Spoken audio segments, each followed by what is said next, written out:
एक महापुरुष अपने बच्चे को गोद में लेके उसके साथ खेल रहे थे। कभी उसे कांधे पे बिठाते, कभी उसे गोद में लेते, कभी उसे गुदगुदी करते,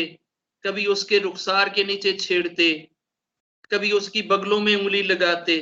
कभी ऐसे कुबड़े होके तो उसके नीचे चार पायों की तरह चलना शुरू कर देते, कभी कैसे। तो वो अपने बच्चे से, बालके से ऐसे लाड प्यार कर रहे थे। उनको एक शख्स देख रहा था। उस शख्स ने ये कहा, आपके पास एक बालका है और आप एक बालके के प्यार में इतने खो गए हैं कि आपको ये तक एहसास नहीं कि आपको कोई देख रहा है, और आप अपने बच्चे के साथ इतनी मोहब्बत जगाए जा रहे हैं। मेरे तो 7 बच्चे हैं और मैंने आज तक कभी किसी बच्चे को गोद में नहीं लिया है, कभी किसी का माथा नहीं चूमा है, कभी किसी को अपने इस तरह से क्लोज नहीं होने दिया, कभी अपनी पीठ पे नहीं बिठाया। तो पता है उस महापुरुष ने जवाब क्या दिया था? अगर रब ने आपके दिल से बच्चों का प्यार उठा लिया है तो इसमें मैं क्या कर सकता। अब रब किसी को अगर अता ना करे तो कुछ कहा नहीं जा सकता, मगर मेजॉरिटी माओं और बापों के दिलों में मोहब्बत होती है। ऐसे ही कुछ संतान ऐसी होती है, कुछ औलादें ऐसी होती हैं जो इस तरह के नास्तिक लोग होते हैं कि माँ तो 5 रुपए की मेडिसिन को तरस रही होती है, अपने दोस्तों की महफिलों और मीटिंगों में लाखों रुपए लगा रहा होता है, अपनी महिमा और अपने चर्चे और अपने दबदबे और अपने रोहब और अपने कर्रोफर को मेंटेन करने के लिए बेहूदगी के अंदर रहते हुए लाखों रुपए उड़ा देता है, मगर अपनों के ऊपर 5 रुपए भी लगाना नसीब में, वक्तों में नहीं होता। तो दोनों तरफ कमियां जरूर हैं, संतान की तरफ भी हैं और ऐसे पेरेंट भी नहीं जिस तरह के पेरेंट रब चाहता है, और वो पेरेंट भी प्यार से महरूम हैं, डेप्राइव हैं, बदनसीब हैं, बदबख्त हैं कि क़यामत के दिन जिनको अपने बच्चों के साथ नेकी न करने का हिसाब देना। हालांकि मात पिता के ऋण रब ने बंदे पे इतने रख दिए हैं, इतने रख दिए हैं कि अगर माता पिता के पूरे शरीर में, बदन में कीड़े पड़ जाएं, पस पड़ जाए, पीप पड़ जाए, फोड़े निकल आए, फिंसियां निकल आए, जख्म हो जाए, और कोई संतान अपने माता पिता के शरीर को जबान से चाट चाट के, जैसे रुई से चाट के जख्म को साफ किया जाता है, ऐसे अपनी जुबान से चाट चाट के साफ करे, तो इवन देन भी वो अपने माता पिता का एहसान नहीं चुका सकता, उनका ऋण नहीं उतार सकता। इतना बड़ा ऋण, इतना बड़ा कर्ज जो है वो माता पिता का संतान के सर पे रब ने रख दिया है। मगर इसके बावजूद बहुत सारे माता पिता अपने बच्चों के साथ नारवा सलूक की वजह से, उनकी सही ट्रेनिंग और तरबियत ना कर पाने की पादाश में, इस पाप और गुनाह में आकर जिस वक्त रब के सामने आएंगे तो मुजरम बन के नरक में चले जाएंगे, स्वर्ग नहीं पा सकेंगे,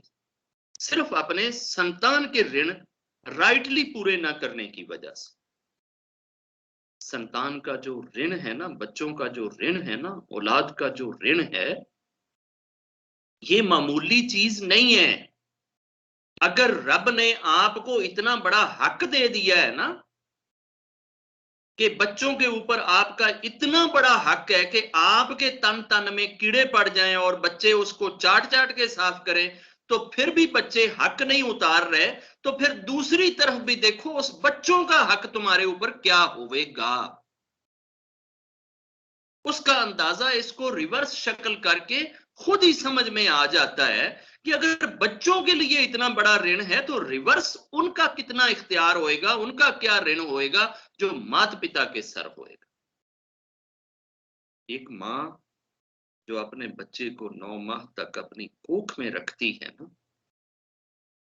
अगर 9 माह के बाद उसको स्वर्गीय बना के वो दुनिया में नहीं ला सकी तो वो माँ ही नहीं। और एक माँ जब एक बच्चे को गोद में लेती है और 3 साल या 3.5 साल की बोलने वाली एज तक अगर अपने बच्चे को और बच्चे की आत्मा को रब से नहीं जोड़ सकी तो उसे माँ कहलाने का भी कोई राइट, वो फिर माँ नहीं। और अगर अपने बच्चे को जवान होने तक खुदा के दर्शन नहीं करा पाई और खुदा से नहीं मिला पाई तो माँ अपने भागों पे, अपने वक्तों पे, अपने नसीबों पे सोचे। ये सारा कुछ माँ के हाथ से गुजरता है, माँ की ट्रेनिंग से गुजरता है, माँ की तरबियत से गुजरता है। रब करे कि हमें दोनों सूरतों में रब राइट तरीके से अपने ऋण निभाने वाला बनाए। जो हमारी लायबिलिटीज हैं एज ए माता पिता, वो भी हम अच्छे से निभाने वाले बने, और एज ए संतान, एज ए बच्चे अपने माता पिता को जितनी सुख शांति और इज्जत हम दे सकते हैं, रब करे कि इस पे भी कभी हमारा हिसाब ना हो और रब इस चीज पे भी हमें ना पकड़े। दोनों सूरतों में हर शख्स अपने राइट्स जो हैं उनको कुर्बान करे, उनकी लिस्ट ना बनाए, उनके बारे ना सोचे, बस सिर्फ ये देखे कि तू दे क्या रहा, तेरे हाथ से क्या कहा। जब हम देने वाले हाथ रब से मांगेंगे ना और अपने राइट्स की डिमांड रब से नहीं करेंगे ना, उसके सामने नहीं रखेंगे ना, तो वो जो करोड़ों हकूक, करोड़ों राइट्स जो रब को हमारे ऊपर हैं ना, जब हम लोगों को अपने राइट्स माफ करेंगे ना, तो रब उस बंदे को अपने सामने खड़ा करके कहता है,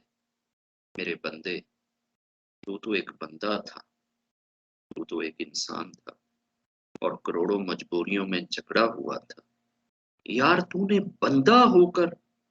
इंसान होकर अपने हकूक भूल दिए थे, अपने राइट्स भूल गया था। आज मैं रब, मुझे शर्म आती है तेरा हिसाब लेते,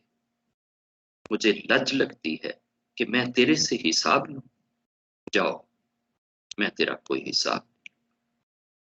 जा तू स्वर्ग के जितने रास्ते हैं, जिस रास्ते से और जिस गेट से तू दाखिल होना चाहता है, तेरे लिए सारे के सारे गेटों के ऊपर रिसेप्शन करने वाले जा चले। रब उनको अपने दरबार से बगैर हिसाब के स्वर्ग का रास्ता दिखा। रब से दुआ है कि हमें वो इस तरह की मॉरल वैल्यूज और इस तरह की हैबिट्स और इस तरह की एटीट्यूड दे, हमें अपने राइट्स कभी याद ना आए, बस दिन रात हम लोगों के राइट्स पूरे करने वाले बने। रब हमारी दुआओं को स्वीकार करे। जय जय।